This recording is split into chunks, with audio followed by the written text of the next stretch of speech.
이번 주에 우리가 함께 나눴던 것이 이 영적인 의미에서 육체의 가시를 이렇게 바라볼 수 있는 눈을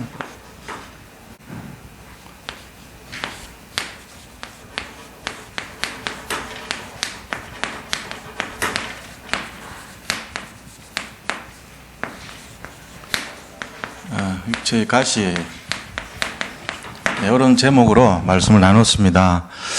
그래서 첫째로는 이제 가시가 주는 은혜, 이것에 대해서 이렇게 나눴죠. 가시라고 하는 것은 어떤 의미에서는 여기서 이제 이 가시가 아니고 스콜로푸스라고 하는 이 헬라 말로 이렇게 이제 돼 있는데 이게 이제 말뚝이라는 뜻이거든요. 일반적인 그냥 단순한 아픔 그런 정도가 아니고 심각하게 우리에게 힘들고 어려운 걸 가져다 주는 그런 고통을 가시로 표현한 거예요. 그래서 이 가시를 우리가 어떤 식으로 이해를 해야 되냐면은 우리 인생의 전환점이다. 오히려 이렇게 봐야 된다는 거죠.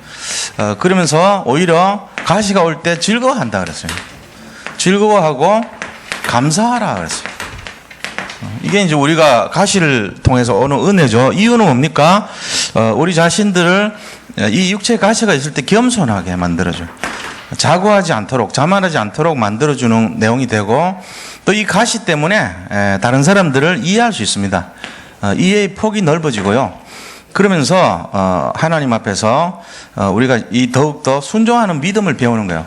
순종과 믿음 이런 걸 배울 수 있는 기회가 돼요. 그렇기 때문에 가시는 은혜지 절대로 재앙이 아니라는 거예요. 또한 우리가 이 가시를 어떻게 이해해야 되냐면은 그리스도 안에서는 고난이 없다는 거예요. 야고보서 1장 13절 말씀에 의하면은 하나님이 우리에게 시험을 주는 분이 아니라는 거죠. 우리에게 인간에게는 시험이 없다는 거예요. 그래서 너희가 시험 당할 때 시험 당한다고 말하지 말라는 거예요. 왜냐하면 하나님은 마귀에게 시험 당하지도 아니하시고 마귀를 다른 모든 사람들을 시험하지도 않는 분이시다 그랬거든요. 그러니까 결론적으로는 우리는 시험이 없어요. 근데 세상 사람들이 말하는 시험이 왜 없어 있지? 널려 있죠. 근데 그 시험의 정체는 마귀가 가져다 주는 것이 시험이요. 근데 그거는 시험이 아니고 테스트가 아니고 템프테이션이라고 하는 유혹이고 미혹이라는 거예요. 사람이 거기 들어가고 걸려드는 이유는 자기의 욕심과 동기와 자기 안에 되어 있는 불신앙 때문에 걸려 들어간 거거든요. 그러니까 우리 믿는 사람에게는 근본적으로 시험이 없다는 거예요. 믿지 않는 사람에게는 날마다 시험이 있어요. 근데 그 시험은 테스트가 아닙니다. 테스트는 왜 하냐면요. 학교에서 시험 친 이유가 아이들을 도태시키고 낙심시키려고 하는 게 아니고 학업을 성취시키기 위해서 하는 거예요. 마찬가지로 그리스도를 알고 예수님 믿는 사람들에게 오는 시험이라고 하는 거는 100% 나한테 축복이 되고 디딤돌이 되고 인생의 전환점이 되고 나를 한층 더 업그레이드 시키는 그런 기회가 되는 거예요. 그래서 우리 인생에 있어 가지고 어려움은 오히려 전부 축복이 된다는 걸 아셔야 돼요. 그러니까 시험 자체가 없다 생각하셔야 돼요. 그러면 고민하면 됩니까 안 됩니까? 고민하면 죄 짓는 겁니다. 그러면 우리가 염려하면 됩니까 안 됩니까? 염려하면은 그건 하나님을 기만하는 거예요. 우리가 낙심하면 됩니까 안 됩니까? 낙심하면 그것이 불신앙이에요. 우리 인생에 예수님 진짜 믿는다면 걱정과 염려와 낙심과 이런 불신앙 자체가 없어야 되는 거예요. 그거에서 완전 각인하시기 바랍니다. 오늘 이 시간 이 결론 내시기를 축원드립니다. 그거 딱 돼야 돼요. 그래서 인상 관리 잘 하셔야 돼요. 우리 믿는 사람들의 인상에요. 근심 염려 자국이 있고 여기 잔주름 끼어가지고 맨날 이렇게 다니는 그런 죄를 범치 않으시기를 축복합니다. 우리는 그런 거 있으면 안 돼. 왜? 그럼 믿는 사람이 무슨 걱정이 있어요? 아무 걱정 없어야 돼요. 시험이 오잖아요. 손해가 오고 시험이 오고 어려우면 전부 다 이게 뭘로 축복을 주시려나 기대를 해봐야 돼. 남들이 보면은 막 엄청난 문제가 오고 집에 막 어려움이 오는데 무슨 문제를 주시려고 무슨 축복을 주시려고. 그 D.L. 무디 목사님이 그랬대잖아요. 이 시카고에서 거기는 바람이 막 세게 불어요. 전부 벌판이기 때문에 막힌 산이 하나도 없어요. 전부 벌판이에요. 그러니까 집을 전부 나무로, 그때는 나무 집밖에 없었거든요. 그 시절에. 그러니까 나무로 집을 다 지었는데 한 군데서 불이 붙은 거예요. 그러니까 그 불 붙은 집에서 바람이 막 부니까 옆으로 막 번지기 시작한 거예요. 그래가지고 시카고 전체가 불바다가 돼버렸어요. 그 통에 큰 덩치를 갖고 있는 데는 다 붙었어. 그 이제 교회가 굉장히 컸단 말이에요. 이분이 목회를 해가지고 이제 마지막에 굉장히 큰 교회를 만들었는데 그게 싹 다 재가 된 거라. 그때 뭐 했냐면 외국에 나가서 집회하고 있었거든. 그래서 이제 와보니까 잿더미가 딱 있는 거예요. 남은 게. 근데 남들 같으면은 하나님 어떡하죠? 이런 기도를 할 거 아닙니까? 근데 이 목사님은요. 너무 즐거워하시는 거예요. 그래가지고 주변인 사람들이 왜 그렇게 기뻐하시냐니까 두고 보라고. 하나님 얼마나 축복해 주신지 두고 보라고. 우리 믿는 사람에게는 재앙은 전부 축복이다 하면서. 그 다르죠. 그 무디라는 분이 사실 목회자가 아니거든. 엄격하게 얘기하면은. 무디를 목사라고 부르잖아요. 우리가 신학교 나온 적이 없어요. 근데 무디를 뭐라고 얘기하면 됩니까? 무디를 목사 아닙니다. 원칙으로. 그럼 뭔데요? 전도자라고 불러야 됩니다. 무디는 목사가 아닙니다. 평신도입니다. 교회를 다니면서 단 한 번도 이 신학교를 간 적이 없어요. 근데 그가 왜 그렇게 유명하냐? 수많은 사람들을 전도해서 살렸기 때문에. 그 무디는 설교를 했지만 설교가 아니에요. 그게 전도자의 이 전도예요. 설교가 아니고. 또 그거였어요. 그래서 무디를 목사님이라고 불러주지만 그건 예의상 불러주는 거지. 진짜는 현장의 사람입니다. 현장맨. 무디는 현장의 사람이었어요. 자, 그런 식으로 본다면은 이 무디 마음속에 뭐가 있었어요? 살아계신 하나님 있는 거예요. 근데 실제적으로 그 일 때문에 이 생키라는 사람을 만나가지고 이 찬양하는 가수예요. 그 사람으로부터 같이 동역해서 영국으로 가서 복음을 전합니다. 거기서 3년 동안. 그래서 거기서 만난 사람들이 누구냐면은 나중에 그 박사예요. 무디는 국민학교 나온 사람이에요. 초등학교 나온 사람이라고. 그러니까 막 받침도 틀리고 문법도 틀리고 말도 안 맞고 다 틀린 거예요. 그러니까 막 사람들이 막 지적하고 왜 워낙 유명하니까 무디가 가서 막 강의하면은 막 은혜를 다 받으니까 시기 질투하는 사람들이 문법적으로 이 말 틀리다, 이 용어도 엉터리다 이거 막 지적하고 꺼집는 거예요. 나 개의치 않아. 복음이 있으니까. 근데 거기에 제일 제자로 붙은 사람이 누구냐면은 최고 박사예요. 최고 공부 많이 한 사람이 붙어가지고 딱 거기 제자로 섬겼다니까요. 그러면서 수많은 그 지식인들이 무디한테 감동을 받았던 거예요. 근데 이 무디가 실제적으로 영국 가가 영국을 다 뒤집어 버렸거든요. 그 3년 동안. 그래가지고 어마어마한 돈을 모아가지고 미국으로 와서 이 영국에 완전히 막 대각성 운동을 일으켜 버리고 그 기세를 가지고 영국에서 돌아와가지고 훨씬 더 좋은 교회를 지어버린 거예요. 그리고 무디 학교를 만들어버려요. 거기에 전도학교 만드는 식으로. 그거 보세요. 맞잖아요. 그래놓고는 영광을 돌리잖아요. 봐라. 우리가 그 잿더미에서 이렇게 좋은 거 얻었지 않냐. 옛날 그 교회는 비교가 안 되는 거 아니냐. 그랬거든요. 실제로. 그래가지고 그때 그 불난 것 때문에 무디가 어떻게 알려졌냐면은 유럽 전체 알려지고 미국에 알려진 거예요. 그래가지고 미국에 와가지고 전체 미국을 다 뒤집습니다. 그 열기를 가지고. 그 필라델피아라는 데가 그때 굉장히 유명했단 말이야. 영적으로. 필라델피아가 미국에 뭔지 아세요? 지금 워싱턴이 수도잖아요. 미국에. 워싱턴 되기 전에 미국의 임시 수도. 그게 어디냐? 필라델피아예요.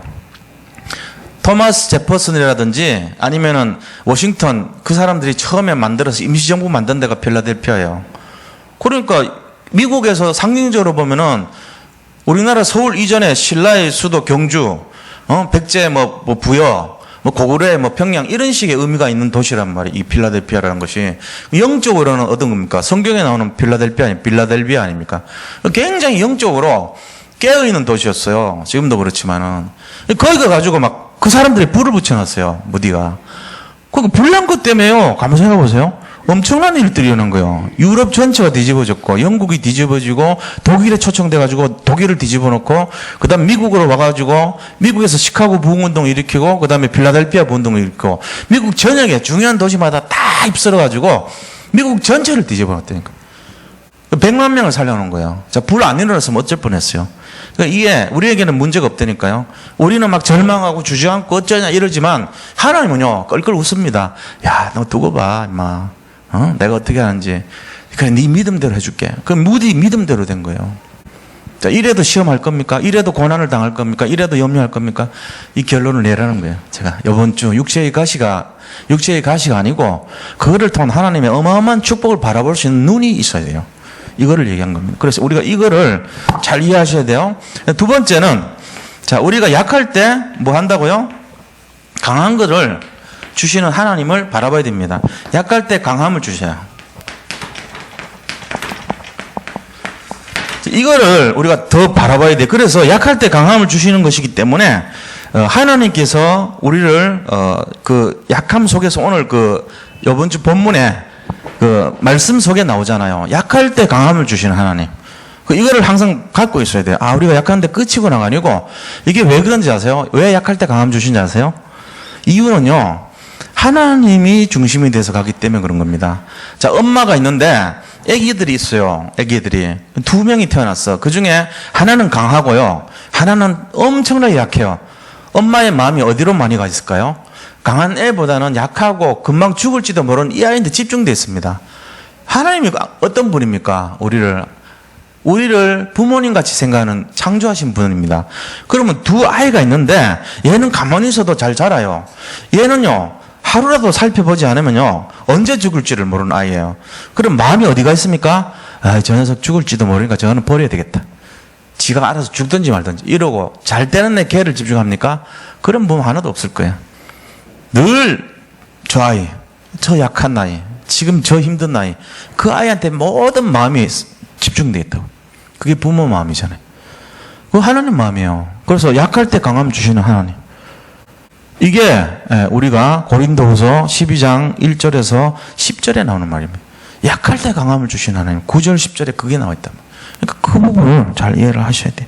자, 그 다음에 이 내용을 볼 때 우리가 뭘 봐야 되냐면은 이사야서 64장 8절에 말씀해 보니까 6절에 뭐라고 되어 있죠?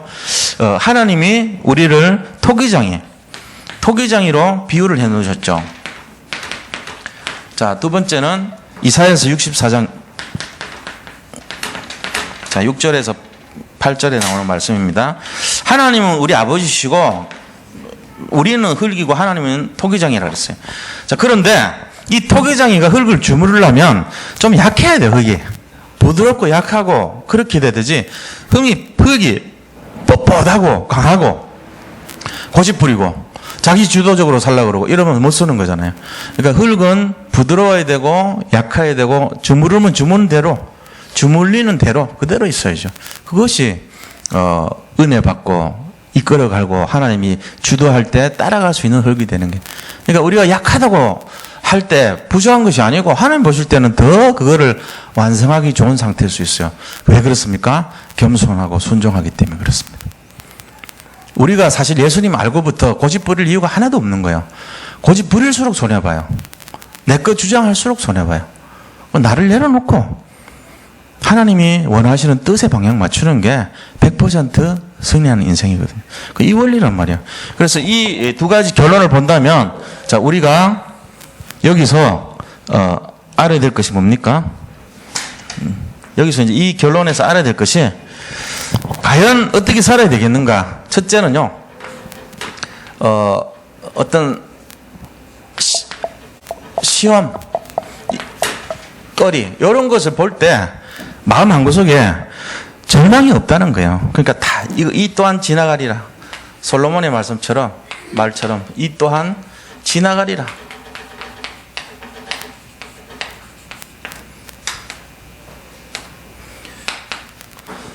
자, 이거를요, 잘 생각해 보세요. 어떤 이제 어려운 문제가 오잖아요.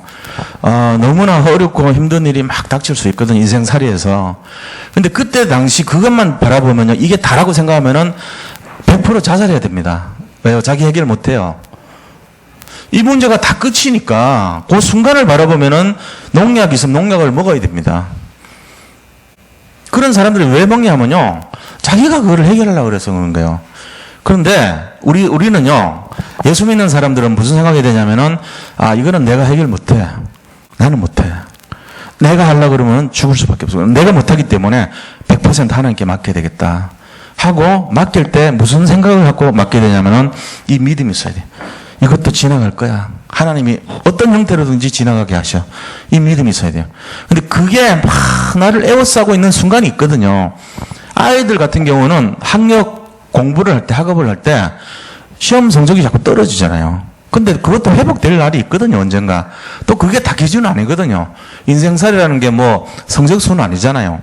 그런데 그 순간은 전체거든. 자기 학생의 신분의 전체거든요. 그러니까 16층에서 뛰어내려 버린 거예요, 아이들이. 왜요? 그게 다처럼 보이니까, 다인 것처럼. 아니라니까. 이것도 지나가리라 이 마음으로 살아야 되는 거예요, 우리가.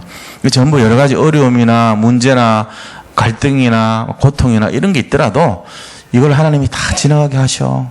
인생은 먼 것이야. 마라톤 하는 건데 잠깐 지금 지쳤다고 내가 포기하고 낙심하면 안 돼. 내가 하는 게 맡겨야지. 그러면서 주님을 바라봐야 되는 겁니다. 이게 그 원리예요.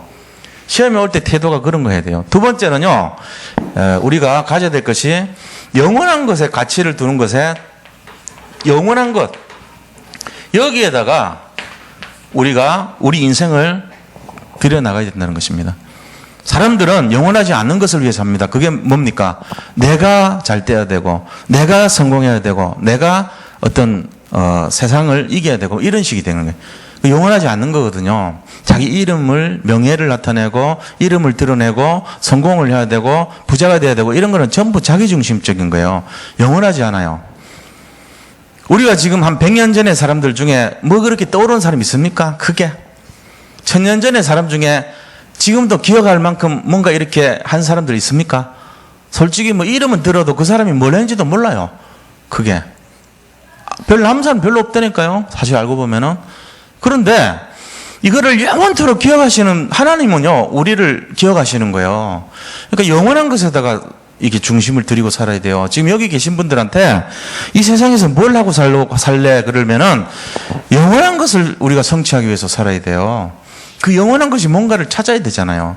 하나님이 기뻐하시는 하나님 뜻을 이뤄가고 말씀을 성취하고 그다음에 하늘나라에 우리가 투자를 하는 거예요. 헌신을 하고 내가 하나님 나라를 위해서 사용하는 그 뜻과 계획과 응답은 영원히 변치 않아요. 그거를 위해서 살 줄 알아야 돼요. 그래서 그거를 잘 인도를 받으시기 바랍니다. 그다음 세 번째는요, 우리 자신들이 하나님 주도적인 인생 여기다 애써서 이걸 맡겨야 돼요. 하나님이 주도하도록. 하나님이 주도하는 삶이 돼요. 내가 할 수도 있어요. 근데도 하나님께 맡기세요. 내가 충분히 그거를 할 수도 있어요. 그래도 하나님께 맡기세요. 그러면 계속 그걸 맡기는 사람은 어떻게 됩니까? 작은 일도 맡기지만 나중에 보면 큰 일도 맡겨요. 사람들은 작은 일은 하나님께 맡기지만 큰 일은 못 맡기는 게 대부분이에요. 큰 일이 뭔데요? 내 인생을 좌우하는 일, 내 생명을 좌우하는 일, 그런 거는 절대로 못 맡기거든요. 헌금도 똑같습니다. 11조를 내가 100만 원 벌 때 10만 원은 쉽게 할 수 있습니다. 어쩌면은. 근데 1억 벌 때 1000만 원 하는 거는 쉽지 않아요. 10억 벌 때 1억을 매달 11조라고 매달 하는 거는 굉장히 어렵습니다. 부들부들 떨립니다. 왜? 10억 벌면서도 9억 남는데도 그게 한 게 아니고 1억이라는 금액이 너무 커 보이는 거예요. 이런 원리예요. 근데 정말로 주님께 맡기는 사람은요, 작은 거나 큰 거나 똑같이 봐요. 그게 믿음이에요. 우리가 이런 내용들을 갖고 있어야 된다니까. 이게 하나님이 주도한 인생이잖아. 내가 자꾸 이끌어가면 안 돼요. 그럼 자꾸 계산적이 되고 이해관계가 되고 어려움을 당하고 그래야 됩니다. 그러니까 요 세 가지 쫙 기억하세요. 육체의 가시라는 거는 나를 어렵게 만들고 장애를 가져다 주고 내 하는 모든 일에 방해가 된다고 생각하는 거를 버리라는 거예요. 어떻게 해요? 그거는 나를 축복하는 것이고 장애가 아니고 내가 더 그리스도께 다가가는 기회가 되는 것이고 은혜의 기회가 되는 것이고 내가 약할 때 더 강하게 되는 기회가 되는 것이고 그것 때문에 오직 그리스도 되는 기회가 되는 것이. 그렇게 생각을 바꾸셔야 돼요. 그래서 나는 시험이 없다. 내가 예수 믿는 나는 시험이 없다. 지금부터는 오직 그리스도만이 나를 이끌어가는 거지 내가 시험거리가 없다는 거예요. 내가 시험거리 있을 때는 언제냐면은 하나님이 시험 들 때 내가 시험거리가 있어야 돼요. 하나님이 시험 들지 않는다면 나는 시험거리가 있으면 안 돼. 왜? 내가 하나님 속에 들어가 있으니까. 하나님이 절망할 때 나는 절망해야 되고 하나님이 더 이상 야 권영원 목사 더 이상 방법이 없다. 그럼 나는 거기서 절망해야 돼. 하나님이 저한테 나도 방법이 없다. 어떡할래? 그러면 알겠습니다. 나도 방법이 없다는데 어떡합니까? 하나님 방법이 없다는데 그때 절망해야 돼요. 그 외에는 절망하면 안 돼요. 그럼 배신하는 거예요. 하나님이 포기할 때 그때는 포기하셔야 돼요. 하나님이 죽으실 때 그때 죽으면 돼요. 하나님이 도대체 못하겠다고 자자빠질 때 그때 우리도 나자빠지면 되는 거예요. 그렇지 않으면 절대로 포기해서도 안 되고 나자빠져도 안 되고 그냥 안 된다 그래도 안 되고 낙심해도 죄 짓는 거예요. 그게 우리가 하나님 속에 들어가 있는데 왜 우리가 함부로 하나님을 판단합니까? 하나님이 더 이상 못하겠다고 할 때까지는 그런 마음 가지면 안 되는 거예요. 하나님이 너무 힘들다고 하기 전까지는 힘들어하면 안 되는 거예요. 전부 다 축복의 기회인데 생각을 바꾸시기 바랍니다. 그래서 이 마음을 가지고 우리를 잘 살펴보시기 바랍니다. 자, 오늘은 그럼 뭐냐면요. 자, 오늘은 지난주에 우리가 사도 바울이 뭐라고 얘기했냐면요.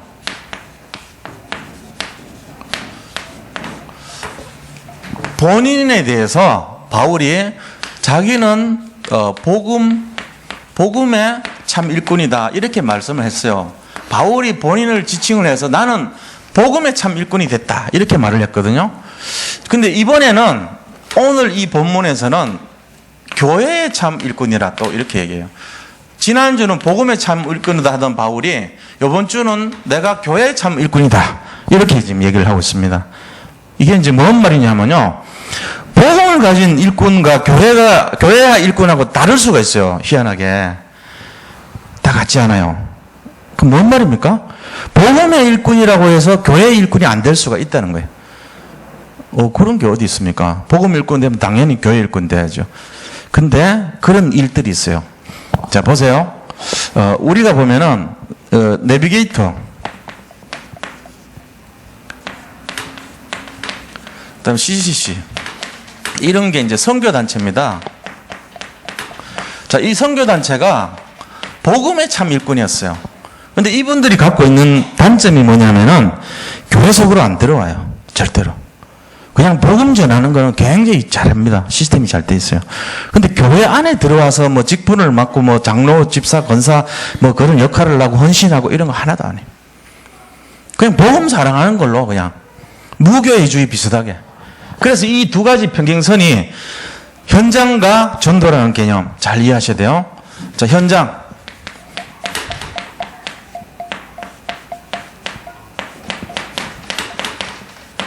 자, 우리가 생각할 때 현장 중심의 내용이 되면은 CCC 내비게이터 같은 그런 식의 일을 하는 거예요. 근데 이분들이 실제적인 전도의 축복을 누리려면은 시스템 속에 들어와야 돼요. 교회 안에서 교회화가 돼야 되는 거예요. 그래서 교회를 통해서 이것이 안 일어나면은 무너져요. 그렇게 잘 나갔던 내비게이터, 그렇게 잘했던 CCC가 교회화가 잘 안 되니까 지속적으로 전도 운동이 계속 확산되는 것이 주춤주춤하고 있단 말이에요. 지금 잘 안 돼요. 한때는 막 어마어마하게 많이 이렇게 막 영향을 끼치고 했는데 지금 시들시들해졌어. 하기는 하는데. 그 왜 그러냐? 교회를 바탕으로 해서 그 전도 운동을 하지 않기 때문에. 근데 우리는 뭡니까? 다락방 운동은. 다락방 운동의 특징은 뭐냐? 이거를 합친 거예요. 현장하고 전도. 이거를 같이 합쳐놓은 거예요. 전도를 하기 위한 현장. 그 현장이 전도인데, 현장하고 교회를 합쳐놓은 거란 말이에요. 그 현장이라는 측면하고 교회라는 측면이 있어야 돼요. 전도 속에는, 자, 다시 구분을 하면요. 이 전도라는 개념이 교회 개념입니다. 현장은 바로 이런 CCC 내비게이터 같은 경우고, 현장과 교회. 이런 개념으로 본다면은, 우리 다락방은 현장과 교회를 합쳐놓은 거예요. 이 교회라는 것은 뭔지 아세요? 교회라고 하는 것은 노회입니다. 교회라고 하는 것은 총회입니다. 그래서 우리 장로교를 가지고 뭐라 하냐 아세요? 영어로 프레스티지라 그러잖아요. 그죠? 프레스티지 자체는 교회 이런 거거든요. 그래서 프레스티레이션 뭐 해가지고 쭉 해가지고 우리 자체를 이 장로회 할 때 장로 할 때 하는 의미가 뭐냐면은 장로들로 구성되어 있는 노회 이 말이에요. 그래서 장로교회란 거는 장로님들이 구성이 돼가지고 교회 안에 결정을 하고, 그럼 담임 목사는 뭐냐? 담임 목사도 장로예요. 알고 보면은. 그럼 저는 무슨 장로입니까? 저는 교회에 말씀 전하는 장로입니다. 그럼 여기 있는 분들은요, 치리하는 장로예요. 교회를 다스리는 장로고, 저는 말씀 전하는 장로고, 그런 식으로 구성이 되어 있단 말이에요. 그래서 프레스비테리언 해가지고, 프레스티지라고 하는 거는 장로란 뜻이고, 노회란 뜻이에요. 근데 그 뒤에까지 다 붙이면은 장로회가 되는 거죠. 그러니까 그 의미가 뭐냐면은, 교회를 말하는 거예요, 결국은. 그래서 이 교회는 노회가 되고 노회는 총회가 되는 거예요. 교회들 전체에 있는 교회가 모인 것이 총회고 그 밑에 있는 것이 노회고 그 밑에 있는 것이 개인 교회가 되는 거거든요. 그래서 이런 하나의 시스템을 갖고 있단 말이에요. 그래서 프레스비테리언이라고 하는 것은 하나의 교회가 사이즈가 커진 연합체를 말하는 거예요. 그게 더 커진 것은 총회라 그래요. 근데 그거를 벗어나서 현장이라고 하는 것은 뭐냐면은 CCC 내비게이터 같은 전도단체, 선교단체를 말해요. 이 두 가지 개념이 하나의 철도 레일같이 평행선으로 가서 하나가 안 됐다니까, 지금까지. 근데 그거를 합쳐놓은 게 뭐냐? 다락방 운동이. 우리가 지금 자꾸 앞으로 커질 수밖에 없는 이유가 이겁니다. 우리 안에서는 협회란 게 있어요. 그래서 협회는 교회와 분리시켜놨어요. 협회는 뭡니까? 주로 하는 거가, 협회가 바로 뭐냐? 선교, 전도, 요걸 위한 단체가 협회예요. 그래서 협회에서 하는 일을 들어보면 알아요. 전도신학원, 협회 소속이에요. 그 다음에 총회신학원, 협회 소속입니다. 원래는 총회신학교는 이쪽 교회 소속입니다. 그러니까 교회 소속의 학교는 총신이라고 그래요. 총신. 근데 협회 소속의 학교는 우리가 전도학교, 전도신학교 다르죠. 여기는 전도 훈련하는 거예요. 1차 합숙, 팀 합숙, 그 다음 70인 훈련, 그 다음 팀 사역, 미션홈 훈련, 이런 것들이 전부 협회에서 이루어져요. 전도 개념이죠, 이쪽은. 전도 개념. 다락방, 전도 개념이에요. 협회에서 훈련시켜요. 1차 합숙이 다락방이거든요, 1차 합숙이. 2차, 1차 합숙 더 위에 올라가는 게 팀 사역이거든요. 그 다음 그 위가 미션홈이라는 게 또 있거든요. 그 다음에 전문 사역이 있거든요. 그 다음 지교회 사역이 있거든요. 요것이 전부 협회에서 하도록 훈련시켜주는 시스템이에요. 그럼 나머지는, 총회에서 하는 거는 교회, 노회, 프레스비테리언, 노회. 그 다음에 그 위로 올라가면은 총회. 이 개념으로 들어가는 것이 총회 신학교, 여기까지예요. 이해하셨죠? 이 두 가지가 평행선으로 달리고 있다고. 그러니까 우리는 내비게이터 조직도 있고, CCC 조직도 있으면서 교회라는 조직도 있고 같이 합쳐놓은 거예요. 그래서 우리 안에 보면 장로님이라는 직분도 있지만 합숙훈련 받았냐, 안 받았냐, 신학은 나왔냐, 안 나왔냐, 이 개념도 있는 거예요, 우리는. 그래서 뭐 했습니까? 나 지금 집중신학원 나왔어요. 합숙훈련 몇 개예요. 그러면서 교회 직분은요, 권사예요. 이 두 가지를 합쳐놓은 거예요, 우리는. 근데 일반 교회는 권사밖에 없어요. 다른 훈련은 없어요. 교회에서 하는 무슨 애매한 교회 학교 그냥 10주 과정 이런 거 나왔다 이런 수준밖에 없는 거예요. 근데 그게 큰 도움이 안 되는 거죠. 각인 체질 뿌리를 못 바꿔요. 근데 우리는 처음부터 평생 교육시켜 주잖아요. 중직자 대학원 협회 소속입니다. 그 다음에 전도학교, 전도신학원, 합숙훈련, 이게 전부 협회 소속입니다. 이해가 되셨죠?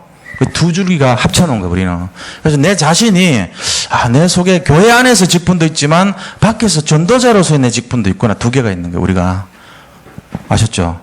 근데, 이게 되게 하려면은, 반드시 알아야 될 게 뭐냐? 교회의 참 일꾼이 돼야 된다는 거예요. 지난주는 현장의 참 일꾼이었는데, 이번 주는 교회의 참 일꾼. 이 두 개가 합쳐져야 된다는 거예요. 이해가 되셨습니까? 뭔 말인지? 예, 그렇게 되시면 돼요. 그래서 이런 개념으로 본다면은 제일 첫 번째, 교회에 참된 일꾼으로서 우리가 어떤 일꾼이 되어야 되는가? 첫째는요, 하나님의 말씀을 이루는 일꾼이냐.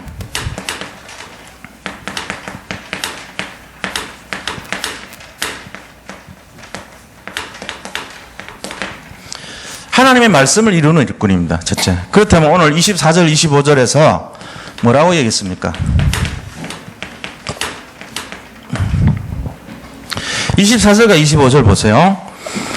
나는 이제 너희를 위하여 받는 괴로움을 기뻐하고 그리스도의 남은 고난을 그의 몸된 교회를 위하여 내 육체에 채워놓으라. 그러니까 고난을 내가 교회를 위해서 오히려 육체에 채우고 막 그걸 기뻐한다는 거예요. 우리 육체 가시랑 같은 개념이죠. 그죠? 고난이 왔지만 그 고난을 오히려 나는 기뻐하고 내가 그 남은 그 어려움도 내 육체 여기다가 채운다가 육체에 채운다 이 말이에요. 고통 속에서 오히려 기뻐하는 것을 채우겠다는 거예요, 내 인생. 그렇게 하면서요, 내가 교회 일꾼 된 것은 하나님이 너희를 위하여 내게 주신 직분을 따라 하나님의 말씀을 이루려 함이니라. 하나님의 말씀을 이루려고 내가 교회 일꾼이 됐다는 거예요. 그러니까 교회 일꾼이 하는 일이 뭐냐는 거예요, 교회 일꾼. 교회의 일꾼이라고 하는 것은 결국은 첫째가 뭐냐면 하나님의 말씀 성취자예요. 하나님의 말씀을 성취한다는 것은 하나님이 쓰시는 일꾼 아닙니까? 말씀을 성취하는 거니까. 그래서 이거를 위해서 우리가 쓰임 받는 거예요. 참된 일꾼은 이 내용을 갖고 있어야 돼요. 그래서 진정한 일꾼은 뭐냐면요, 참된 일꾼. 자, 참 일꾼은 뭐라고요? 두 가지라고 그랬죠. 현장 일꾼, 교회 일꾼. 두 가지입니다. 현장에서 일꾼. 그 다음 교회에서 일꾼. 이걸 다 합칠 때 참 일꾼이에요. 그럼 제가 문제를 내볼게요. 초대교회는 내비게이터 단체 같습니까? 아니면은 교회와 같은 단체입니까? 아니면 다락방 단체하고 닮았습니까? 에? 몰라요? 뭐 거의 다 아시겠지. 자, 1번 내비게이터 같은 그런 복음만 전하는 단체다. 두 번째 2번 일반 우리 개신교회 같은 그런 교회 중심의 단체다. 3번 현장과 교회를 합친 단체다. 몇 번? 네, 3번이에요. 그러면 그 초대교회 이후로 2000년 만에 회복된 단체가 또 있어요. 그런 단체가. 딱 하나밖에 없어서 지금까지. 어디예요? 다락방 복음동. 그래서 자부심을 가지셔야 돼요. 이거를 아무도 몰라요. 따진 적도 없고 그런 얘기를 한 적도 없어요. 아무도. 그리고 그걸 주장하면 교만하기 때문에 나쁜 놈 되는 거예요. 그래서 말을 안 하고 있을 뿐이에요, 단지. 그런데 요번에 합동 측에서 사실로 보면 다락방 2단 아니지 않냐, 이런 얘기 했다거든요. 양심 있는 목회자들이 한 거예요. 15 노회장, 그 교회에서 힘을 합쳐가지고 올렸어요, 안건을. 그래서 재검토 그럼 해보자 하고 통과됐대요. 그랬잖아요, 저번에 이 목사님이. 그게 뭔 말이냐면요, 이걸 아는 거예요. 일부 목사님들이, 선교단체 같은 그런 전도자들과 교회 안에서 일꾼들이 합쳐진 단체가 초대교회 이후로 처음이다, 이 다락방 운동이. 그래서 세계 렘넌트 대인이, 세계 선교 대인이 하는 것마다 어마어마한 일이 일어나고 있다, 지금 그걸 알고 있는 거예요. 그럼 이게 진짜 아니냐? 진짜 이게 무슨 이단이냐? 영어가 다르다고 이단이냐? 이러면서 양심 선한 분들이 일어나고 있다는 거예요. 그럼 그건 뭔 말이냐? 한국 교계에다가 영향을 끼치고 있다는 게 지금 보이지 않게. 그것도 양심 있는 분들이 목숨 내놓고 한 거잖아요. 잘 알아야 돼요. 우리는 그럼 어떤 사람입니까? 그런 욕을 얻어먹었으면서도 여기까지 남아있던 남은 자들이 우리는 렘넌트입니다. 하나님이 누구를 쓰시겠어요? 이 지금까지 참았던 우리를 이제 사용할 때가 얼마 안 남았습니다. 이게 팍 열려버리면요, 우리를 멋있게 쓰실 겁니다. 한 시대에 천년의 응답을 받을 축복들이 여기 다 있는 거예요, 지금. 여기 계신 분들의. 그거를 잘 이해하시라니까요. 글쎄. 아무 문제 없어요. 어떤 문제도 없어요. 내가 문제 있다고 생각하는 그 문제를 누가 가져다 주겠어요? 마귀가 가져다 준 거지, 하나님은 그런 문제를 준 적이 없다 그랬어요. 말씀을 믿으시기 바랍니다. 그러면 나는 어떻게 할 것인가? 여기에 대한 답이 있어야 되잖아요. 얼마나 감사해요. 이 두 단체가 한 번도 이런 걸 한 적이 없는데 우리가 지금 그 안에 들어와가지고 참된 일꾼이 됐다니까요. 뭐의 일꾼이요? 복음 가진 일꾼 플러스 현장 교회 가진, 교회에서 일꾼, 합친 일꾼이에요, 우리가. 그래서 앞으로 일어날 일들을 예상하건대 저는 뭘 예상하냐면은, 우리 예빛교회하고 합치면은 저쪽에 가서 이제 예상되는 시나리오 한번 말해볼까요? 우선 한번 해볼게. 이거 나중에 대화는 어떻게 되는지 내 말이 맞는지 틀린지 보시라고요. 자, 일단은요, 그쪽에 성도님들이 막 회복되기 시작할 겁니다. 그 안에 있는 분들도 그렇고. 그럼 나간 성도들한테 전화를 합니다, 이분들이. 야, 옛날 분위기 아니야, 다시 돌아와, 이러면서. 그래서 기존에 있던 분들이 회복이 돼요. 일단은 그 성도님들 중심으로. 그래서 그 지역에 우리가 기도하고 현장 일꾼, 그 다음에 교회 일꾼이 됐기 때문에 지역에 의사는 흑암들이 겁을 내요. 그래서 거기에 교회 부흥을 방해했던 모든 흑암의 세력이 도망갑니다. 그러면서요, 거기에 하나님의 나라가 확장이 되면서 진짜 빛을 발하는 그런 교회가 될 줄로 믿습니다. 그 다음에 지역의 경제적인 축복, 교회가 받는 땅 풀립니다. 제가 볼 때. 향후 5년 안에 거기 반드시 풀리게 돼 있어요, 지금. 그린벨트도 다 풀어주는 취재거든요, 분위기가. 우리 그 장로님 그린벨트 사셨다는데, 두고 보세요. 앞으로 다 풉니다, 웬만한데. 지금 2016년도에 그린벨트 풀겠다고 공언한 사람이 누구냐? 김무성 대표예요. 그분 될 가능성이 유력해요, 지금. 그래가지고 풀어놓은 땅들이 되게 많아요, 지금. 저기 서울대 그 앞에 신림동 그 산 다 풀었어요, 지금. 내년에 도로 냅니다. 그쪽에 도로 내고 개발시킵니다. 그 땅이 한 평이 지금 얼마 안 돼요. 10만 원, 20만 원짜리 안 되는데 그게 내년 지나고 앞으로 얼마짜리 되냐? 수백만 원 돼요. 기본적으로. 기본 최하 700만 원 보고 있어요. 70배, 80배 올라갑니다. 그럼 이걸 전국에 모든 땅을 다 풀겠대요. 앞으로 공약이. 그럼 갖고 있는 사람들 앞으로 굉장한 일이란다니까. 이제 우리 장로님 먼저 응답 받으시고 아멘 하셔도 돼요. 아, 진짜요? 제 말이 맞는가? 그 다음에 우리 풍납동 일대 전체가 지금 데모하고 있는데 향후 5년 안에 거기 그린벨트로 묶여있던 거 제한 다 풀립니다. 풀리면 어떻게 됩니까? 일단 땅값 2배 이상을 올라요. 그럼 우리가 지금 땅만 20억인데 40억 돼버리는 거예요. 거기만 있어도. 이제 경제를 누가 정하는 건 아니지만 제가 볼 때는 그래요. 앞으로 거기 5년 정도만 있으면은 제가 볼 때 한 2배 이상 올라간다. 그리고 그 위에다가 우리가 지하로 땅을 내고 1층, 2층, 3층까지, 4층까지 올릴 수도 있어요. 제한이 풀려버리면 지금은 고도 제한에 걸려가지고 개발 못하지만 나중에 올리면은 5층짜리도 만들 수 있어요. 우리 건물을 담보로 해서 받은 돈만 갖고도 충분히 할 수 있어. 헌금 별로 안 해도. 그러면 어마어마한 일이 나는 거죠. 금전적으로만 봐도. 자, 교회 부흥되고 교회가 빚이 없으면요 성도들이 부담이 안 되니까 일단은 부흥됩니다.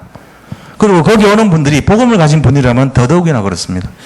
그럼 어떻습니까? 이 가운데 계신 분들 중에 우리 교회 근처로 이사 오시는 분들이 많이 생깁니다. 이제 앞으로. 제 예상은 그런 거예요. 그러면서 교회 중심으로 전부 이제 모입니다. 지금 딱 보니까 그쪽으로 전부 주변에 뭐 암사동도 계시고 다들 포진돼 있어요, 이미. 그 멀리서 오시는 분들도 구리도 가까운 반경으로 들어갔고 더 중심 센터로 간 거예요, 지금. 이쪽과 그쪽에 딱 중간이에요, 예. 우리 교회 입장에서 보면은. 훨씬 더 유리한 게 됐어요. 자, 이런 일이 막 일어나죠. 그리고 성도님들이 계속 축복받습니다. 두고 보세요. 교회가 받은 축복을 그대로 받게 돼 있어요, 성도님들. 자, 이런 일이 제가 지금 생각하는 건데 5년 뒤에 한번 보세요, 만났더니. 야, 점쟁이 따로 없다, 진짜. 아, 그래 될 줄 믿습니다, 저는. 왜냐하면은 이 축복 때문에 그래요. 이 축복 가진 교회가 반드시 응답받게 돼 있거든요. 그러니까 이게 될 수밖에 없잖아요. 이게 바로 이런 일을 하기 위한 교회 축복이란 말이에요. 교회 일꾼들이 이거 한다 그래요. 말씀을 성취하기 위해서. 그럼 참된 일꾼은 뭐냐? 교회 안에 복음을 가진 교회 일꾼, 교회 밖에 전도를 하는 현장 일꾼. 이러니까 될 수밖에 없죠. 나가서 모이는 교회, 흩어지는 교회, 이게 바로. 모이는 교회는 우리 이 교회를 말하는 것이고, 흩어지는 교회는 각 지교회에서 전도하는 교회가 되는 거예요. 그게 모이는 교회, 흩어지는 교회거든요. 이 개념을 갖고 있는 데가 다락방밖에 없습니다. 다른 데는요, 흩어지는 교회란 개념이 없어요. 우리 교회도 이제 그쪽으로 갈 걸로 믿습니다. 제가 지금 머릿속에 꿈꾸는 걸 시작했기 때문에 저는 믿어요. 일꾼들 제가 1시 반에 양육하는 게 그냥 하는 게 아니에요. 아, 우리 교회도 이제 모이는 교회에서 흩어지는 교회로 가야 된다. 그럼 흩어지는 교회로 가면 제일 뭐냐? 다락방 운동이다. 개인이 전부 다락방 할 수 있도록 하자. 그러면 다락방 교육을 하기 위해서 어떻게 하냐? 워크숍부터 해가지고 실제적인 내용들로 하자. 그래서 하는 거예요, 지금. 그래서 한 번은 들으신 분들은 제가 지금 뭘 하는지 감을 잡으셨을 거예요. 다락방 운동이 어떻게 펼쳐질지. 그 다음 중요한 게 뭐냐? EBS입니다. 교회 성장을 제가 뭐 하는 건 아니지만, 목표로 하는 건 아니지만, 교회 성장은 강단 70%입니다. 말씀이, 그러니까 목사가 중요해요. 목사가 무슨 말씀을 전하는지 전달이 희미하고, 언약이 희미하고, 가슴이 없고, 내용이 없고, 조리가 없고, 이러면요, 교회 안 되게 돼 있어요. 일단은. 나머지 30%는 뭐냐? 그 안에 있는 EBS, 다시 말하면, 새 가족을 어떻게 잘 정착시키는 그거에 다 달려있어요. 그게 논문으로 검토가 돼가지고 수백 편 나와 있어요. 그 관련되는 게. 전부 7대3의 비율이.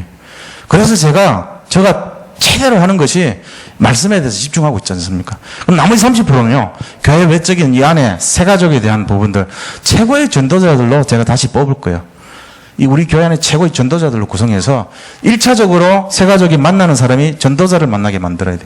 그게 살아남는 제일 관건입니다. 지금도 뭐 입에서 잘하고 계시지만 조금 더 개편을 할 거예요, 앞으로. 지금은 안 해요. 나중에 보면은 가장 전도 많이 하고 잘하시는 분들이 들어와야 돼요. 다락방 하시는 분들이 들어와야 돼요. 그래서 다락방은 당연히 해야 되는구나, 이렇게 알도록 만들어주는 것이 실제적인 교회가 사느냐 죽느냐의 활성화의 기점입니다, 사실은. 그리고 실제적으로 현장에서 전도하는 사람들이 생겨야 돼, 이제. 다락방 하는 사람들이 생겨야 돼요. 이것만 되면요, 우리 교회는요, 날아갑니다, 이제. 빚 없죠. 하나님이 마음껏 쏟아부어 주죠. 전도하죠.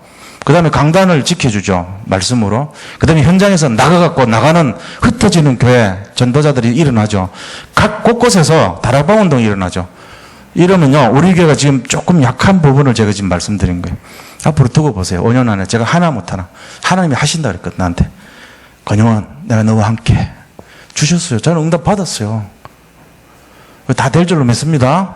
이 참 일꾼 되시기 바랍니다. 이거 되셔야 돼요. 자, 그 다음에요, 두 번째입니다. 그렇다면은 이 참된 일꾼들이 가져야 되는 핵심은 어떤 겁니까? 그게 26절, 27절이에요. 하나님의 비밀, 그리스도, 이걸 가져야 되거든요. 비밀이라고 그랬습니다. 비밀. 비밀이라는 것은 아주 은밀한 것을 비밀이라고 하죠. 자, 그러면은 이 비밀은요, 뭐냐? 말씀의 핵심입니다. 말씀의. 성경 66권 말씀의 핵심이고요. 복음의 핵심이에요. 이 복음의 핵심이 그리스도라는 거예요. 이것만 들어버리면 끝나거든요. 이 그리스도, 복음의 핵심 그리스도를 전하는 거예요. 그게 바로 이 하나님께서 우리에게 주신 하나님의 말씀을 이루는 일꾼들이 하는 일이란 말이에요. 하나님의 말씀을 이루는 일꾼이 하는 일이 뭐냐? 하나님의 비밀인 이 그리스도, 말씀의 핵심을 알리는 거라 그랬어요. 알리는 거. 이거를 전달해줘야 돼요. 전달. 이거를 전달하는 일꾼이 우리가 해야 될 사명입니다. 그래서 이 비밀을 나타내는 것이 일꾼들의 사명인데, 요한 칼빈이 뭐라고 얘기했냐면은 보이지 않는 하나님을 보이도록 전하는 것이 우리가 해야 될 사명이다 그랬어요.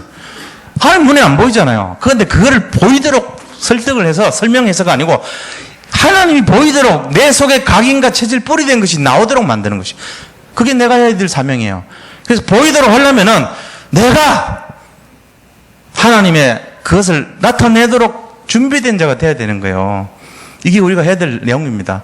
내가 말씀과 기도로 완전 뿌리 내리고 내가 현장에서 사람 살리는 게 생활이 습관이 돼가지고 나를 만나는 사람마다 살아나는 그 일이 막 일어나도록, 그래서 보이지 않는 하나님을 보이는 하나님으로 만들어주는 역할을 하는 것이, 이 전달하는 것이 우리 일꾼이 해야 될 일이에요.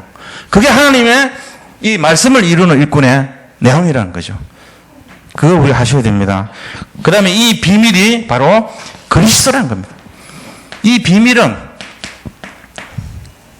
바로 그리스도란 거예요. 그래, 그리스도가 이 땅에 오셔가지고 선지자 왕 제사장으로 하나님 떠난 문제, 제 문제, 사탄의 문제를 완전히 깨뜨리시고 그 마귀의 머리를 박살낸 분이시란 거예요. 우리의 과거, 현재, 미래 속에서 모든 문제를 끝내셨고 십자가에서 다 이루신 분이다. 이거를 드러내는 사람이라는 거, 우리가 그 일꾼이 되어야 돼요. 이래 될 줄 믿습니다. 그래서 이게 바로 뭐냐? 교회에 참된 일꾼이 해야 될 일이에요.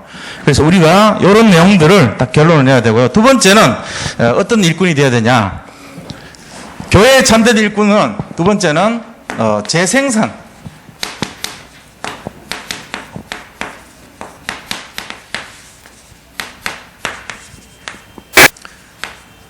재생산하는 일꾼이 되어야 돼요. 그래서 재생산하는 일꾼의 가장 중요한 것이 뭐냐? 이 협회 조직과 교회 조직 속에서 양쪽을 다 잘할 수 있도록 만드는데, 지금 협회에서 우리 성도님들을 훈련시키고 교육시키고 집중을 시키고 자꾸 합니다. 근데 이것이 뭐하고 틀리냐, 뭐하고 안 맞냐? 교회 시간표하고 안 맞을 때가 있어요. 아직 교회 안에 무르익지 있지 않은 분들이 있기 때문에 그게 펼쳐지지가 않는 거예요. 그래서 뭐 해야 되냐? 교회 자체 내에서 협회와 같은 재생산하는 훈련을 시켜주는 거예요. 그게 제가 지금 딱 잡은 내용이거든요. 협회가 해야 될 일을 내가 교회에서 하자. 그래서 여기서 다락방, 팀사역, 미션원, 전문계, 지교회를 전부 다 보여주자.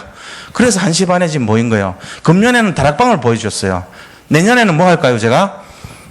이제 팀 사역 쪽으로 들어가겠죠. 그 다음에는요, 미션홈의 개념을 갖고 할 거고요. 그 다음에 전문 사역, 그 다음에는 지교에 대한 내용을 쫙 설명할 겁니다. 그 금년 한 해 동안 했던 것이 다락방에 대해서 집중으로 제가 했어요. 이제 11월 1일부터 다시 또 한 팀 합니다. 그 다음에 내년에는 뭐 하냐? 내년부터는 가기 전에 1월 달부터 하면은 이제 우리 유초동부 팀들하고 하기로 했어요. 그 다음에 이번 팀들은 11월, 12월 하고 내년 1월, 2월은 유초동부 팀. 그 다음에는 저쪽에 있는 남아있는 20명, 20명의 그분 중에 요원들 오라 그래가지고 6번째 코스 6기를 만들 거예요. 그 속에 있는 분들하고 같이 하는 거예요. 그 다음에 처음에 했던 1기를 다시 오라 그럴 거예요. 이렇게 해서 5년 동안 돌립니다, 이걸. 6팀이니까 1년이면 딱 한 번씩 돌아가요. 그래서 5년 동안 돌리면 아무리 감각이 없는 자를 할지라도 5년을 돌렸는데 모르면 할 수 없지. 그 버린 자식이지. 할 수 없어요. 나도 뭐 할 수 없어. 그 하나님 포기한 거니까 나도 포기해야지. 난 다 될 줄로 믿거든요. 5년 해가지고 못 알아들으면 5년 동안 국어 가르쳤는데 글씨를 못 읽는다. 하나님 포기한 사람이지 그거. 그럼 할 수 없어. 저도 포기해야지. 난 다 될 줄로 믿습니다 지금. 재생산하는 일꾼. 그래서 첫 번째 28절 29절 보세요.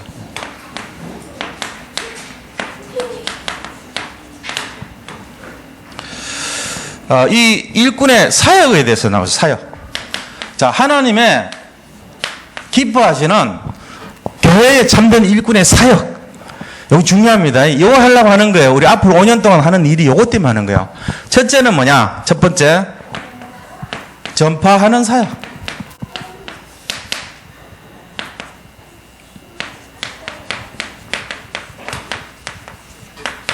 복음을 전파하는 사역이에요. 그 28절, 29절 한번 보자고요. 뭐라고 되어 있냐? 28절에 보세요. 우리가 그를 전파하여. 누구를 전파요? 그리스도를. 우리가 그를 전파하여. 전파하는 사역을 해야 돼. 두 번째는 권하는 사역입니다.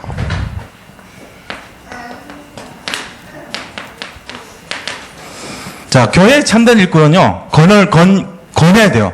뭐를 권해야 되죠? 이때 골로새 교회에 필요한 것이 뭐였냐면요, 이 이단을 자꾸 이 다른 사상을 갖고 있는, 할례를 받아야 구원을 받는다고 하는 이단 사상을 갖고 있는 거짓 교사들이 들어왔어요. 그래가지고 그들이 막 교회를 분열을 시킨 거예요.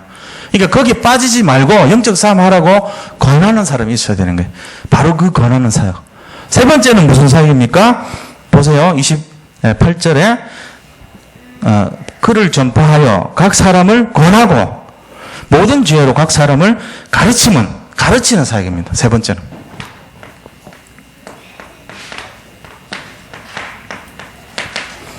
이 세 가지가 교회에 참된 일꾼이 가져야 될 사역이에요. 이 결국 뭐냐? 다락방입니다. 이게 팀 사역입니다. 이건 다락방이고요. 이거 팀 사역이고. 이걸 잘 이해하셔야 돼요. 이 다락방과 팀 사역의 내용이에요. 이게. 그러니까 전파하는 사역, 권하는 사역, 가르치는 사역, 이게 딱 교회에 참된 일꾼이 해야 될 사역이에요. 이거를 못하면은 뭐를 못해요? 협회 사역과 교회 사역 중에 교회 사역은 할 수 있을지 몰라도 협회 사역을 못하는 거예요. 지금 전도자의 일을 못하고 그냥 교회에 섬기는 일을 할 수 있는 그런 상태가 돼버려요. 그러니까 재생산을 못하는 사역이 돼버려요. 다시 말하면 이걸 하는 사람은 재생산 할 수 있어요. 애를 낳을 수 있다고. 근데 나머지 이거 못하는 사람은 불임증 환자란 말이에요. 거기에는 두 부류가 섞여 있어요. 말은 안 하지만 그렇잖아요. 애를 낳을 수 있는 사람, 애를 전혀 못 낳는 사람, 이렇게 딱 구분되어 있다. 그럼 둘 다 구원은 받았죠. 그러나 하나님이 볼 때 교회에 참된 일꾼 부류로는 애를 낳아야 되는 거예요. 그게 생명을 가진 사람이에요. 근데 그 애를 못 낳는다. 생명을 반만 가진 사람이에요. 이래 된단 말이에요. 그래서 지금 한국교회가 왜 약하냐? 재생산을 전혀 못합니다. 재생산할 능력이 없어요. 근데 우리는 왜 자꾸 이렇게 커지냐? 재생산하는 걸 자꾸 훈련시켜 주니까. 그래서 되는 거예요. 이 부분을 잘 이해하셔야 됩니다. 그래서 우리가 어떻게 하냐? 이렇게 사역하는 목적이 뭐냐는 거예요. 이렇게 사역하는 목적이 완전한 자, 복음 안에서 완전한 자로 세워가기 위함이라고. 29절에 보세요. 28절 마지막에 모든 지혜로 각 사람을 가르치면 각 사람을 그리스도 안에서 완전한 자로 세우려 함이니. 자, 완전한 자로 세운다는 거예요. 완전한 자. 하나님의 목적은 완전한 자로 세운다는 거예요. 세워.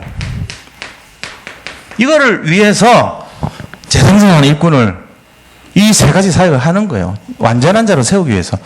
그럼 결론은 뭔 말입니까? 완전한 자라는 것은 교회 밖의 일과 교회 안의 일을 겸하는 자란 말이에요. 그러니까 협회 사역과 교회 사역을 둘 다를 할 수 있는 사람, 현장 사역과 교회 사역을 두 개를 다 할 수 있는 사람, 이거를 완전한 자라 그런 거예요. 이 두 가지를 하는 사람을. 초대교회 운동을 할 수 있는 사람, 그 말이에요. 무디는 뭐만 했어요? 무디는 CCC 내비게이터 같은 사역하고 교회 사역을 했는데, 무디 같은 경우는 두 가지 중에 렘넌트 사역만 한 거죠. 근데 그들이 놓친 것이 뭐냐? 현장에서 다락방 운동했던 그런 걸 못했던 거예요. 단지 그들이 구원받은 걸로 끝나버렸어요. 정확히 말하면 현장 사역을 놓친 거예요. 전도는 많이 했는데 그 사람들이 전도자가 되도록은 못했다는 거예요. 이거를 우리가 지금 하자는 거거든요. 근데 이 눈을 갖고 있는, 제가 잘났다는 게 아니고, 이 눈을 갖고 있는 사람하고 눈이 없는 사람하고 목회가 같을까요? 목회 다릅니다. 이 눈이 없는 사람은 그냥 위로해주고 성도들 여기 오게 만들어주고 교회 와서 그냥 이렇게 편안하게 만들어주는 걸로 끝날지 모릅니다. 그런데 이 눈을 갖고 있는 사람은요, 성도님들 어떻게 하지요? 현장에서 살아남고 잡초같이 거칠더라도 이겨내고 전도자로 당당히 세워지도록 만드는 쪽을 항상 할 겁니다. 그 교회 안에 그 부분을 항상 기울일 겁니다. 제가 만약에 한다면 어느 부서를 가더라도 이거를 항상 할 겁니다. 유치부를 가든 유초동부를 가든 대학부를 가든 누구를 하든 이 부분에 대한 거를 안 되더라도 처음부터 짜고 계획을 세우고 자극을 주고 계속 할 겁니다. 그래서 되도록 만들 겁니다. 그게 제가 했던 사역이에요. 지금까지 제가 10몇 년 동안 했던 사역이 다 그거였어요. 근데 여기 와서 이제 하자는 거예요. 이제 시작하는 거지. 다리가 뭐 부서지든지 뭘 하든지 관계없이 하자는 거지. 하나님이 선물 주셨으니까. 이 눈 없으면요 평생에도요 뭘 하는지도 모르고 해요. 그러면 안 되죠. 지금 우리가 하는 1시 반 사역이 별거 아닌 것 같죠? 10시 사역 별거 아닌 것 같죠? 굉장히 중요합니다. EBS 사역 굉장히 중요합니다. 강단 굉장히 중요합니다.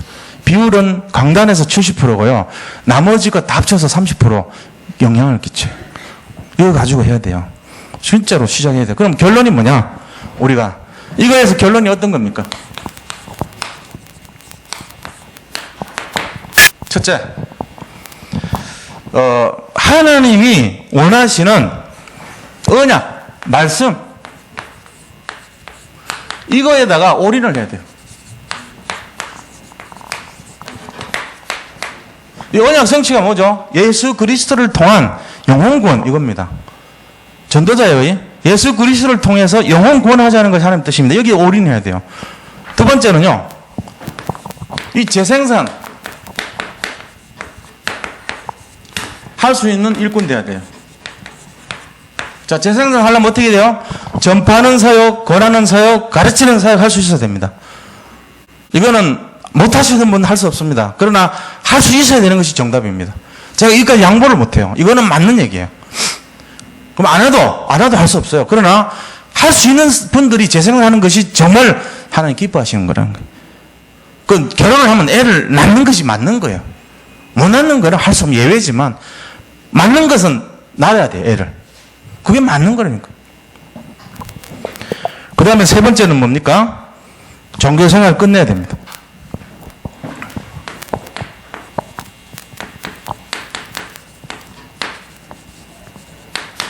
끝내야 돼. 자, 종교생활이 뭐냐? 들어보세요. 우리가 예배를 드리러 갑니다.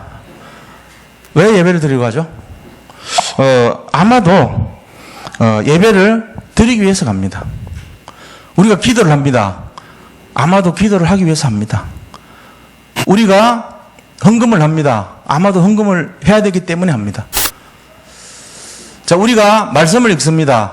아마도 말씀을 읽어야 되기 때문에 말씀 읽습니다. 성경 공부를 합니다. 아마도 성경 공부를 해야 되기 때문에 합니다. 이러면 종교생활 하는 거예요. 그럼 그렇게 안 하고 어떻게 해요? 이런 분들이 종교생활 하고 있어요, 지금. 그렇게, 나도 그렇게 하는데? 하는 분들이 여기 걸려 있는 거예요. 그럼 어떻게 된대요? 아마도 그걸 해야 되기 때문에 하는 것이 아니라 하나님이 원하시는 뜻과 계획과 소원을 찾기 위해서 와야 되고, 정말로 하나님의 계획 속에 내가 뜻을 맞추기 위해서 와야 되고, 이유를 분명히 알고, 내가 그걸 들었을 때 분명히 아마도 해야 되기 때문이라는 이유가 아니라, 하지 않으면 안 되고 반드시 해야 되는 것이고, 거기에 대한 필연성을 갖고 있을 때 그 사람은 생명적인 신앙생활을 하는 거예요. 종교생활은요, 그냥 이렇게 남들이 해야 되기 때문에 하는, 내가 뭐 이렇게 해야 되기 때문에 하는, 그리고 해야 되기 때문에 안심하는 그런 수준이 종교생활입니다. 자기를 잘 살펴보세요. 이게 누가 썼냐면요, 크리스천 애널리스트가 썼어요. 크리스찬인데 자기 자신들이 이렇게 뭔가 좀 이게 이 신앙인들의 모습이 너무 이렇다 하고는 쓴 거예요. 그 사람이 편안하게 쓴 글이에요. 종교 생활하는 모습을 그냥 그림을 그려놓은 거예요. 근데 그거 그나마도 안 오시는 분들이 있어. 아마도 가야 되기 때문인데 지금 일이 급하니까 이러면서 안 가는 거예요. 그거는 진짜 의미가 없는 거예요. 종교생활도 아니고 그거는 뭐 어떻게 보면은 구원받지 못한 사람들의 모습이죠. 뭐 그럴 수도 있어요. 그 중에 우리가 이분들 잘 이해를 하셔야 돼요. 정말로 내가 너무너무 힘들고 현장이 바빠서 한다면 모르지만 그게 아니라면 잘 생각을 바꾸셔야 돼요. 그래서 오늘 이 말씀들을 잘 잡으시고 승리하시기 바랍니다. 자, 우리 받은 말씀을 잠깐 생각하면서 교회 참된 일꾼 되게 해달라고 같이 기도하겠습니다. 하나님 감사합니다. 우리 산돌 선교교회가 이제 예비교회와 합쳐져서 산돌 예비교회가 됐습니다. 주님, 이 교회 명칭을 우리가 같이 이렇게 이해를 하고 정말로 예수 중심의 교회가 되게 하시고 그리스도가 앞선 교회가 되게 하시고 우리 교회에 참된 일꾼들이 일어나기를 원합니다. 오늘 말씀처럼 정말 복음에 참된 일꾼뿐만 아니라 교회에 참된 일꾼이 되어서 교회와 현장 두 가지를 살릴 수 있는 그런 축복의 일꾼들로 세워주시옵소서. 이 시대가 너무나 현장을 놓친 교회들이 많고 현장을